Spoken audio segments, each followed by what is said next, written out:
Hello. So I'm Jennifer Argo, and I work across lots of different mediums, sculpture, drawing, photography, installation, and product design. I've been collaborating with different people from different disciplines for about the past 4 years, working on lots of different projects. My artwork tends to look at structures in the natural world, different geological and geothermal phenomenons, but also structures that are kind of dwindling now due to climate change. So I use graphite as a medium for drawings because it's kind of universal. Carbon exists all over the place, so it's about looking at a long perspective of time in relation to the natural world and our relationship to it. I've been working on collage and experimenting with different mediums to use different ways to use photography and things for the past wee while. I also, when I work in sculptural forms, the ways of documenting the way systems work together or stripping down forms in the natural world to their kind of bare skeletal forms, and also using structures in nature to look at community and connectivity and things like that. So yeah, I try and look at forms in their barest form, but to look at the kind of elegance and strength of different structures and the way they kind of become stronger as they grow as an inspiration for sustainable design and architecture and different structures in the built environment.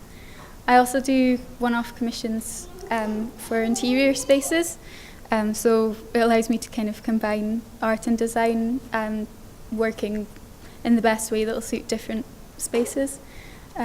So these again are looking at they're kind of informed by natural systems. I also do site-specific work. So this illustration looks at the walking routes throughout Edinburgh and how cities form and bridge, and communities form and bridge over time. But also looks at kind of biological structures as well, so how we create these kind of natural forms over time.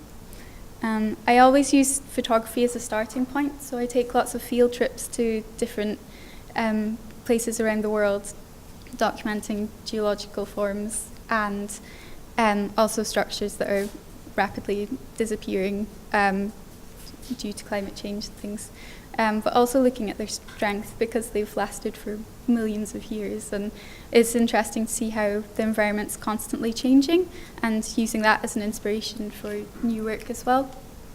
So I usually draw from things like this, and then it becomes abstract models for design and sculptural ideas. I've been working with architects, carpenters, musicians, tacticians. I'm still not totally sure what that means, but I worked with one. She was very helpful. Trying to build different spaces that create a sense of sanctuary and calm in the city, but also in rural contexts, and referencing the same natural systems I look at throughout my other work. This is a pavilion that is in one of the stalled spaces sites in Glasgow, so it's kind of part funded by the council. Well, the use of the site is part funded, this wasn't. And also doing lots of workshops with different groups abroad and at home. So this was a project that looked at building like a blueprint for a village and lots of different communal spaces that I taught with another architect, Lee Ivett, and we led a group of students in the build. We had an idea of what we were going to build, but everyone got to collaborate. It was very democratic and a very natural process over the course of a week. I like working in lots of different mediums, and I try not to be intimidated to try new things all the time, and then I find that lends itself well to lots of different kinds of projects and also to teaching as well, because I've been able to do lots of different kinds of workshops with different groups, with children and people of all ages and groups throughout, especially North Glasgow.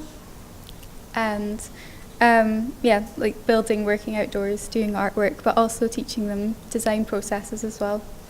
I've also worked with designers, so lending artwork to design pieces. This is a lamp by a designer called David Ross, who was based in Glasgow.